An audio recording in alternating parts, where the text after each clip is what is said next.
This is chapter 15 of the Nowhere Emporium, and it is entitled Bazaar's Bazaar.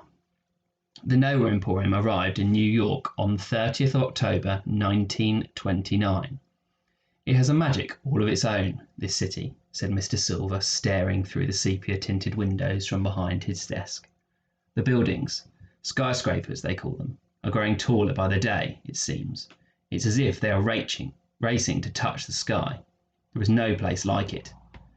Daniel turned from the impressive view and watched Mr. Silver, who was half hidden behind a pile of black envelopes, scribbling on small black cards. A silver magpie sat on each shoulder. "What are those for?" asked Daniel, scrubbing a layer of soot from the mirrors and clocks. "Invitations," said Silver. He did not elaborate. "It's for my birthday ball," Ellie told him later. "It's tomorrow." Daniel and Ellie had begun to meet most days before the Emporium opened to the public. Ellie, for all her fierce bravado, was also caring and loyal, and Daniel had seen flashes of the person she hid behind her armour. It was also useful to be in Ellie's company. He was still banned from writing in the book, and Mr. Silver seemed too distracted to teach him much. Ellie was the next best thing, a guide who knew every corner of the Emporium. Daniel supposed that loneliness was binding them together. He was an orphan after all, and Ellie was motherless and always chasing the attention of her father. So here they were, two lonely children sharing in the biggest, most incredible secret there ever was. A smile spread across Ellie's face. "When Papa's finished the invitations, you can help me send them. It'll be fun." "Fine," said Daniel, unable to fathom why anyone would get so excited about posting some letters. His mind turned to Mr. Silver. "Ellie, have you noticed anything strange about your dad recently?" "He's always strange," said Ellie. "I mean a different sort of strange. Not in a good way. He spends most of his time alone, either locked up in his apartment or out looking for some secret object. I think he might be ill. He's been limping and coughing and all sorts." Ellie considered this for about 4 seconds. "I'm sure he's fine," she said with a shrug. Daniel left it at that, knowing Ellie was too excited about her birthday ball to think about anything else. That evening, twilight came and went, but Mr. Silver did not open the Emporium. "Something wrong?" asked Daniel. "Are we having a night off?" Silver looked hollow and worn. He did not answer, but slipped on his coat. "Going out?" said Daniel. Silver gave a nod. "Come if you like." Eager to explore Manhattan, Daniel was across the room in a few bounds, putting on his coat and gloves and scarf. Together they set off into the night. As it turned out, sightseeing was not on the agenda. It soon became clear that Mr. Silver was on the hunt again for his elusive treasure. He limped a couple of steps ahead of Daniel, barely speaking as they charged along streets carved like canyons through the enormous buildings. Central Park, among all the suffocating concrete and glass and fog, it seemed like the last green place on earth. Mr. Silver pointed out the famous Plaza Hotel, an enormous building that looked like a grand castle. 8 blocks later, they swung into an alley where the steam from restaurant kitchens glowed in the light of the moon.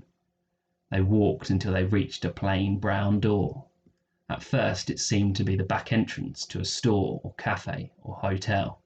But then Daniel spotted something. 2 words carved into the doorframe above the door, the sort of thing that would only be noticed by those searching for it. Bazaar's Bazaar. Silver leaned in and opened the door. The shop beyond was a dark and dingy cave, half lit by the soft, flickering glow of hundreds of dribbling candles. The air was soup thick. Mr. Silver had packed the Nowhere Emporium with many trinkets and objects picked up on his travels. Props, he called them, that would never be sold, but created the illusion of a regular store. You could spend hours looking and always spot something you'd never seen. But Bazaar's Bazaar must have contained 100 times the amount of treasures. Coats of armour glistened, swords and shields hung on great racks. There were jars of pickled animals, powders, lotions, potions, cages containing ravens and snakes and spiders the size of Daniel's fist. At the far end of the store stood a counter and behind the counter sat a middle-aged man with greasy, receding hair and a long, waxy face. His eyes seemed too large for his head, and one of them pointed inwards while the other fixed on his customers. "You looking for something in particular?" he said in a rough voice, as dead tree bark. In a voice rough as dead tree bark, sorry. "As a matter of fact," said Mr. Silver. He leaned in and whispered something in the man's ear. At first the shopkeeper did not respond.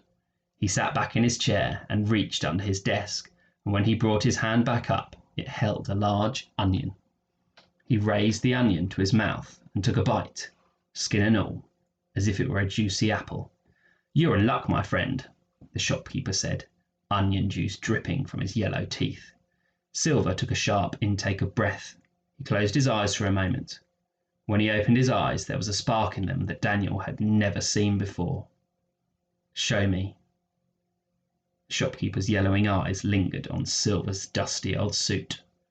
"You realize," he said, "that the item in question will not be cheap." "Show me," roared Silver, and he brought his fist down on the counter with such force that Daniel actually jumped. The shopkeeper nodded and cowered and turned away, disappearing down a set of stairs somewhere behind the desk. There was much banging and clattering from an unseen room, and after several minutes he reappeared, carrying a thin wooden box decorated with intricate carvings. Mr. Silver took it in his hands and turned his back to both Daniel and the shopkeeper. A pause. Daniel heard the box snap shut, and Silver spun around. His face was blank, but there was a light dancing somewhere deep in his eyes. "I'll take it," he said, and he reached into his coat and pulled out a huge wad of $100 bills held together with a golden clip. He tossed the money onto the desk. It was more money than Daniel had ever seen or imagined, and he watched the shopkeeper's eyes widen and his face become a mask of avarice and hunger.